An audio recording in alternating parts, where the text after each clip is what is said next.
원합니다. 누가복음 22장 1절부터 6절까지의 말씀 함께 읽겠습니다. 시작. 유월절이라 하는 무교절이 다가오매 대제사장들과 서기관들이 예수를 무슨 방도로 죽일까 궁리하니 이는 그들이 백성을 두려워함이더라. 12 중에 하나인 가룟신이라 부르는 유다에게 사탄이 들어가니 이에 유다가 대제사장들과 성전 경비대장들에게 가서 예수를 넘겨줄 방도를 의논하매 그들이 기뻐하여 돈을 주기로 언약하는지라. 유다가 허락하고 예수를 무리가 없을 때에 넘겨줄 기회를 찾더라. 아멘.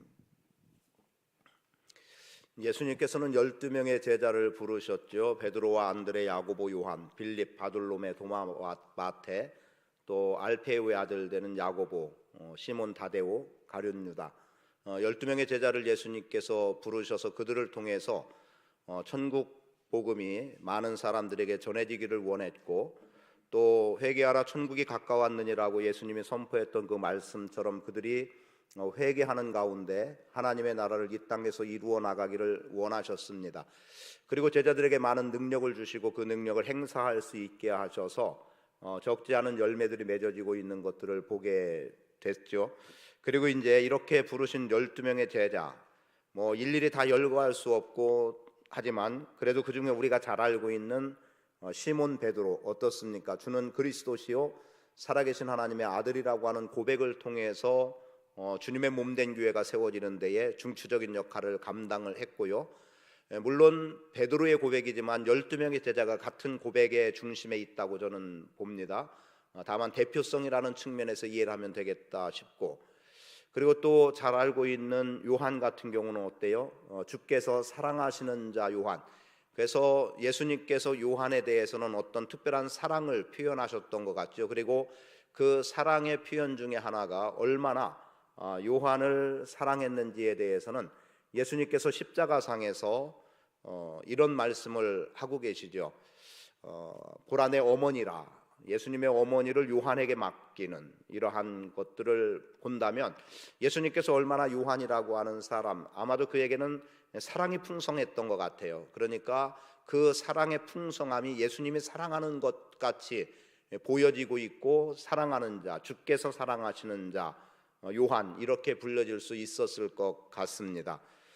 또 이렇게 좋은 면에서 긍정이 되고 있고 받아들여지고 있는 사람 외에 오늘 가룟 유다라고 하는 이 한 사람의 배반은 사실상 하나님의 뜻을 이루어 나가는 과정 속에 있는 사람이지만 이에 대해서는 우리가 얼마든지 여러 모양으로 평가할 수 있겠습니다. 그러나 오늘 그의 배반이 가져오는 모습들을 한번 보면서 우리 사람들의 삶의 관계는 어떨까? 사실 저는 저에게는 약점이라고 굳이 표현한다면 여러분들처럼 어떤 그 세상에서의 어떤 치열함 내지는 그런 것들을 경험하지 못했다는 거죠. 그냥 초중고 그리고 대학은 신학교 그리고 계속해서 이 길로 들어왔기 때문에 군생활 잠깐 있었지만 사실은 군생활은 그 안에 국한된 생활이었고, 그리고 거기에서도 하나님의 말씀을 전하면서 보내는 군목 생활은 아니었지만 소대장 생활하면서 중대원 전체를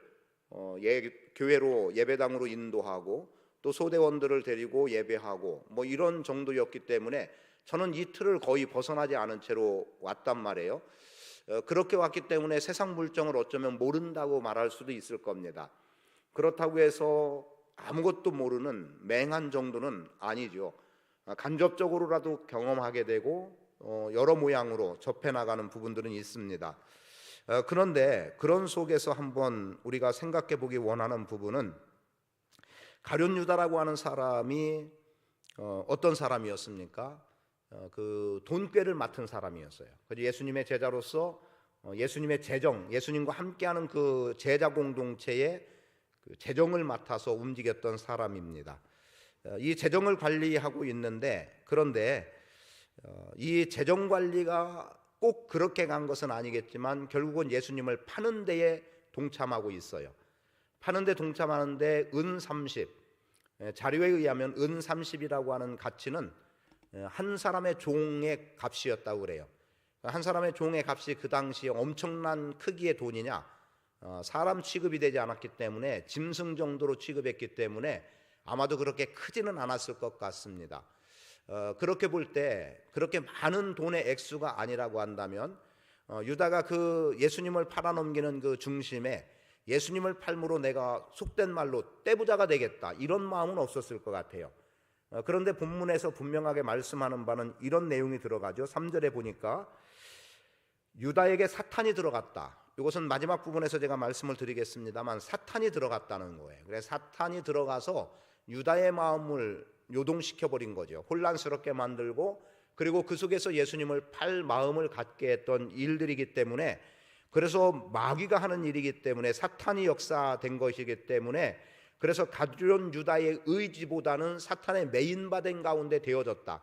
그렇게 본다면 사탄의 메인바 되어서 사탄에게 이용을 당하는 자의 모습이라는 것을 알 수 있는데 그런데 이렇게 은 30을 받고 예수님을 팔지만 이게 그의 순간적인 욕심 내지는 아니면 정말 이게 어쩌다 보니 이렇게 된 것이 아니라 이미 스가랴 11장 12절에서 분명하게 은 30에 팔린다는 말씀이 나옵니다. 그러니까 이것 또한 하나님의 구원의 계획 속에 담겨 있는 한 부분이라는 거죠. 물론 예수님은 가룟 유다에 대해서 차라리 태어나지 않았으면 좋을 뻔했다라는 말씀을 하시기도 했지만 그러나 유다는 어떤 면에서 하나님의 구원의 역사 큰 틀 가운데 아주 미미하게 여겨질지 몰라도 그 부분에서 구원의 역사의 한 부분을 감당했다 혹은 그 상황에 처해 있었던 사람이라는 것은 부인할 수 없는 내용입니다. 그렇다고 가룟 유다를 어떻게 좋은 이미지로 부각시켜서 말하고 싶진 않아요. 다만 12명의 제자 공동체 완전하지 않았다는 거죠. 거기에도 누군가 분명히 흠이 있는 사람이 있었고 제자니까 안전하다가 아니라 제자임에도 불구하고 그 안에 사탄이 들어가니까 문제가 되어지는 일들도 있더라는 거고 그리고 앞에서 베드로 이야기를 했지만 베드로 주는 그리스도시요 살아계신 하나님의 아들입니다 라는 고백 이후에 교회를 세우겠다고 했고 그리고 그러한 베드로를 칭찬하셨어요. 그리고 비로소 예수님께서 당신의 죽으심과 부활을 말씀하셨는데 베드로가 뭐라고 말합니까? 그럴 수 없습니다 였어요. 아니 예수님께서 어떻게 우리의 스승이신 예수님이 왜 제사장들에게 잡혀서 고난을 받고 죽임을 당해야 됩니까? 이게 하나님의 뜻인지를 알지 못했던 베드로는 그것을 만류해버렸어요. 심지어 그 내용은 꾸짖었다는 의미가 되기 때문에 꾸짖으면서 안 된다 했던 거예요.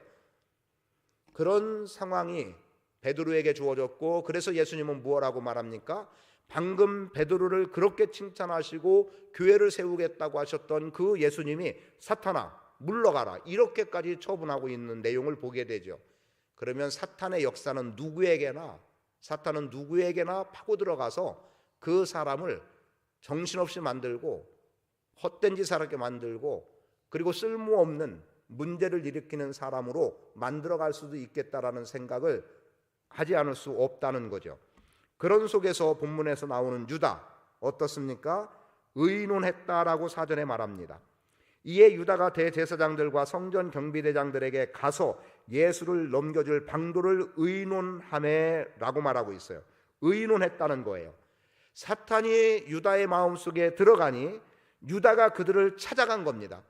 그들이 제자들 중에 누구를 하나 좀 잘 어떻게 꼬드겨서 그를 통해서 예수를 붙잡고 죽이려고 한 게 아니라 유다가 제 발로 찾아간 거예요. 왜요? 그의 배후에는 사단이 역사하고 있었기 때문이라는 것을 보여주죠. 그런데 그렇게 가서 의논했으니 이것이 선한 의논이겠느냐?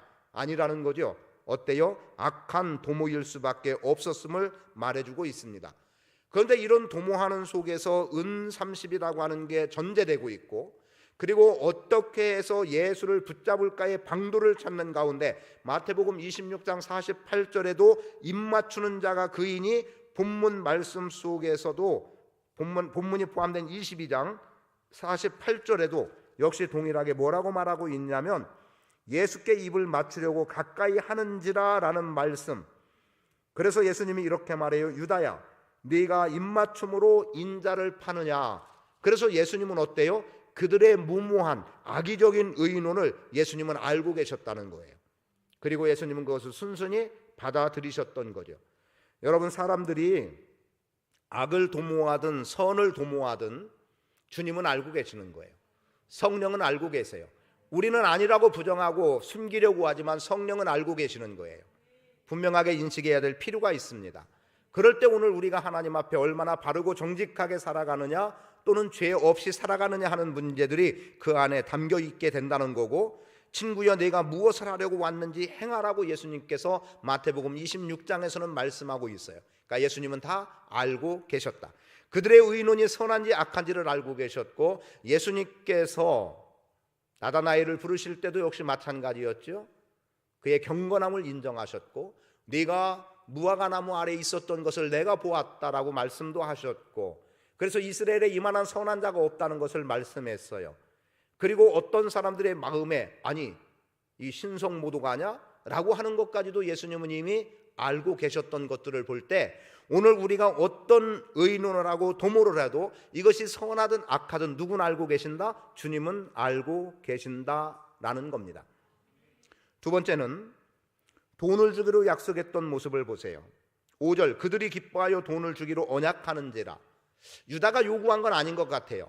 이것도 역시 이대로 보면 유다가 요구한 건 아니에요.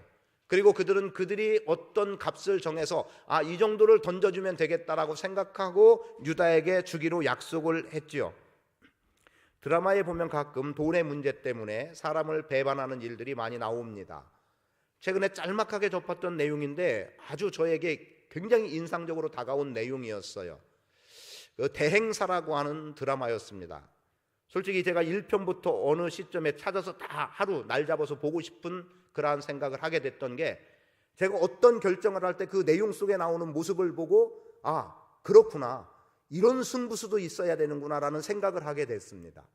그리고 그런 결심들이 얼마나 크게 작용할 수 있음, 그리고 결과가 어떻게 되는 것은 사실상 하나님께 맡기고 나가야 되겠다는 어떤 생각도 하게 됐던 배경인데, 그 짤막한 내용을 보면서 이런 게 있네. 그래서 광고 대행을 하는 어떤 내용인 것 같아요, 전반적으로 볼 때. 그런데 그런 세계를 우리는 잘 알지 못하는데, 그런데 제가 보았던 내용 가운데 하나는 뭐가 있냐면, 선배의 강직함이 모사꾼에 의해서 사실은 회사를 그만두게 됐어요. 그리고 그 후배 가운데 그 선배 같은 모습의 주인공이 등장을 해요. 그런데 결국 어떤 모습을 보이고 있냐면, 그 선배는 딸 결혼 때문에 마음이 흔들려 버려요. 자기를 내쫓은 상무가 제안하고 있는 한 거의 1억 정도가 되는 고급 호텔인가 그런 것 같아요. 거기서 딸을 결혼시킬 거냐, 그리고 네가 회사에 어느 직책을 갖고 할 거냐, 아니면 거의 다 망해갈 듯한 어떤 가게를 운영하고 있는 그 아버지의 자리에 살 거냐라고는 이 제안 속에 결국은 악수를 하고 있어요. 전에 자기를 몰아내서 이 처지에 있었던 그 사람과 손을 잡고, 그리고 결국은 그의 제안을 받아들이고 아주 고급스러운, 그래서 1억 가까이 되는 결혼 비용을 들여서, 저는 그렇게 못 시킬 것 같은데요. 니네는 알아서 결혼해라. 제가 그런 얘기를 했거든요. 내가 돈 벌어서 니네가 해야 된다. 아빠는 니네한테 돈으로 해줄 수 있는 건 없다. 미리 다 얘기는 해놓긴 했습니다만, 거기에 결국 이 아버지가 딸의 결혼이라는 거에 흔들리고 넘어가고 말더라고요.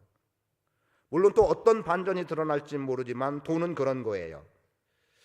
어떻게 보면 그런 거죠. 밥 한 그릇, 몇 푼 돈 때문에 마음이 움직이고 흔들려 버리기 쉬운 일들.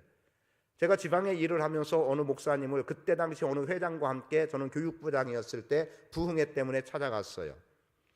그런데 그 속에서 이야기가 되어지는 가운데 이제 그 목사님은 당신의 서운한 어떤 면들을 이야기했어요. 내가 지금까지 이렇게 했는데 라는 것들 때문에 당신을 드러낼 목적은 아니었지만, 혜택이라면 혜택을 받은 쪽에서 아무런 감사가 표현이 되지 않았던 거예요.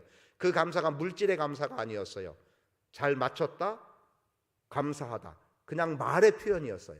그거면 이분은 좋겠던 거예요. 그런데 그 앞선 사람들이 그런 표현을 안 했던 것 같습니다.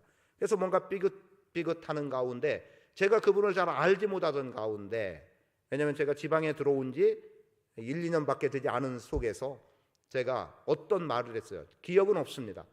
근데 그 말 때문에 상대 목사님이 뭐라고 말씀하셨냐면, 어떻게 회장이 돼서 감옥사문도 못하냐, 이런 표현을 했어요. 그리고 지금 함께 그 목사님과 잘 교제를 나누며 가고 있습니다. 그런데 제가 그때 당당하게 말할 수 있었던 것 중에 하나는, 아마 그때 저도 그분에게 어떤 도움을 받았거나 아마 몇만 원이라도 혹은 몇십만 원이라도 받은 경험이 있었다면 혹시 저도 아무 소리 못했을지 모르겠습니다. 그런데 저는 잘 알지도 못하는 관계이기도 했고 그분한테 어떤 뭐 하나 받아본 것도 없고 그냥 제가 이렇다라고 생각했던 것을 그냥 당당하게 떳떳하게 이야기했어요. 그래서 그것으로 문제라면 문제의 해결을 보게 됐습니다. 그런데 가만 생각해 보면 뭔가 내가 수혜를 입으면 말하기 힘들겠구나. 그러니까 지금도 이야기를 하거든요. 지금도 저는 그냥 제가 할 말 하거든요. 그래서 얼마 전에도 제가 어떤 말을 2번이나 반복했는데 그럼에도 거절은 당했어요. 그런데 결국 지난번 모임에 전달 모임에는 제가 2번 거절당했는데 이번에는 결국은 제가 말한 대로 될 수밖에 없는 결과를 가져왔어요. 그래서 그때 거절은 지금의 결과를 그대로 가져오게 되더라고요. 이건 뭐 저의 자랑도 아니고 받아먹은 게 없으니까 떳떳하다 이런 말을 하려고 하는 게 아니라 지금 유다는 돈을 받은 거예요. 물론 사탄이 배후에 작용해서 그들에게 찾아갔지만 돈을 받은 게 결국은 유다는 그래서 그 받은 돈 때문에 어떻게 돼요? 결국 그렇게 행한 일들에 대해서 후회하죠. 이제 제정신이 들었다면 제정신이 든 거예요. 그래서 그 돈을 도로 돌려주려고 하지만 아무런 소용없죠. 그리고 결국 스스로 죽음의 길을 선택하는 겁니다. 돈을 주기로 약속한 것, 우리 돈 받는 것 조심하면 좋겠어요. 돈 받는 것 누가 그렇게 덥석 주지도 않겠지만 주는 것 조심하고 그리고 조심스럽게 받고 그리고 그렇게 받았다고 해서 스스로 양심을 속이지 않으면 될 것 같습니다. 근데 가룟 유다는 그 받은 것도 하나의 올무가 되어져 버리고 말았고 그래서 어찌할 수 없는 선택의 길을 걸어가고 있었던 것. 세 번째는 사탄이 들어갔다는 겁니다. 여러분 예수님의 대적, 예수님을 대적하는 배후에는 분명히 사탄이 있었다는 거예요. 지금도 마찬가지예요. 주님의 몸된 교회를 어지럽히는 데는 사탄의 계략이 있다고 봅니다. 그런데 사탄이 드러내놓고 하면 우리는 다 알잖아요. 그죠? 예를 들면 귀신 들린 사람이 성경에 나오는 것처럼 뭐 거품을 물고 막 소리나 지르고 뭐 이러는 무슨 현상 아니면 막 눈이라도 막 뒤집히고 뭐 어떤 것들이 보인다면 저 사람 미쳤다 귀신 들렸다 뭐 이렇게 말할 수 있겠지만 아무 문제 없잖아요. 똑같잖아요. 흠잡을 것 없는 모습 그대로잖아요. 그러니까 여기에 대해서 뭐라고 할 수 있는 보여지는 면에서는 전이나 지금이나 똑같고 정상적인 사람이나 귀신 들린 사람이나 크게 다를 바 없는 모습으로 보여진다고 하면 누가 그런 사람에게 귀신 들렸다 혹은 사탄이 배후에 있다 어떻게 말할 수 있겠습니까? 그래서 오늘 우리는 분별할 수 있는 것도 필요한 부분이라고 여겨집니다. 그래서 오늘 우리가 말로는 사랑한다고 하면서 뒤에서는 모함하거나 그리고 또는 오늘 우리가 하지 않을 일들을 서슴없이 어떻게 행하고 있다고 하면 스스로도 생각해 봐야 돼요. 내 배후에 사단의 세력이 있는 건 아닌가. 특히 교회와 관계된 문제에서는 더더욱 그렇습니다. 왜냐하면 교회는 넘어뜨리려고 하는 거거든요. 교회를 넘어뜨리는 데에 가장 취약한 게 목사거든요. 목사 무너뜨리면 교회는 그냥 무너진다고 봐도 되는 정도지만 그러나 목사 무너져도 든든할 수 있는 것은 우리 교회는 든든하다고 보고 그리고 주님이 우리 교회를 책임져 주시고 주님이 우리 교회와 함께 하시기 때문에 저는 안전하다고 봅니다. 그래서 여러분이라도 뭐 교회가 분분하게 나눠지네 뭐가 어쩌느냐 이런 부정적인 말을 안 하시면 돼요. 사실은 그렇게 말하는 사람들 때문에 소동이 일어나는 거예요. 우리는 잠잠하면 됩니다. 대신에 기도하면 되는 거예요. 그럼 하나님이 함께 하시고 하나님이 역사해 주시면 이러한 문제들은 순식간에 해결돼요. 제가 오늘도 어떤 분들에게 말씀드렸어요. 조용히 계시면 몇 분만 조용히 계시면 아무 문제 없습니다. 그리고 결코 패가 갈릴 것도 나누어질 것도 무너질 것도 없습니다. 다만 상처 입은 몇몇 분들은 분명히 있을 겁니다. 그들은 제가 신방을 하든 어떤 모양으로든 제가 그분들은 수습을 해 나갈 거니까 걱정하지 마시고 잠잠하면 됩니다. 더 이상 말을 버뜨려 나가지 않으면 됩니다라고 이야기했습니다. 숨기기 위한 목적이 아니에요. 감추자는 목적이 아니에요. 정말 주님의 몸된 교회를 사랑한다면 기도하는 여러분입니다. 여러분은 교회를 사랑하는 사람들이에요. 여러분들의 기도가 교회를 살린다는 확신을 갖기를 바라고, 가룟 유다의 배반 속에서 오늘 우리가 무엇을 해야 할지를 돌아보는 계기가 되는 은혜가 있기를 축복합니다. 그래서 이 밤에 기도하실 때는 무엇을 기도하느냐? 혹시 내가 돈의 문제 때문에 얽힌 사람이 있는가? 아니면 이 얽힘이 내가 받은 것 때문에 매여 있는 얽힘인가를 잘 돌아보시고, 그런 관계에 있다면 여러분 스스로 끊으세요. 아니면 받았던 것, 그것 때문에 여러분이 어려움을 겪고 있다면 갚으세요. 그리고 해결하세요. 여러분 쪽에서도 끊어내는 방법을 선택하시고, 그리고 거기서 자유하세요. 언젠가 제가 말씀드렸잖아요. 제가 빌려주고 저는 못 받아도 된다고 생각하고 빌려줬는데, 제가 갚지 말라고 한 순간 저희가 자유로움을 느끼면서 내가 못 받아도 된다고 했지만 나도 모르게 거기에 매여 있었구나라는 생각이 들었다는 것 아닙니까? 그러니까 오늘 우리는 이런 것에서 자유하면 되고요. 저는 목회의 몇 가지 중에 하나, 이 부분의 돈에 대해서, 그 몇 가지 중에 하나가 돈입니다. 돈에 대해서 깨끗하면 된다는 양심으로 지금까지 왔습니다.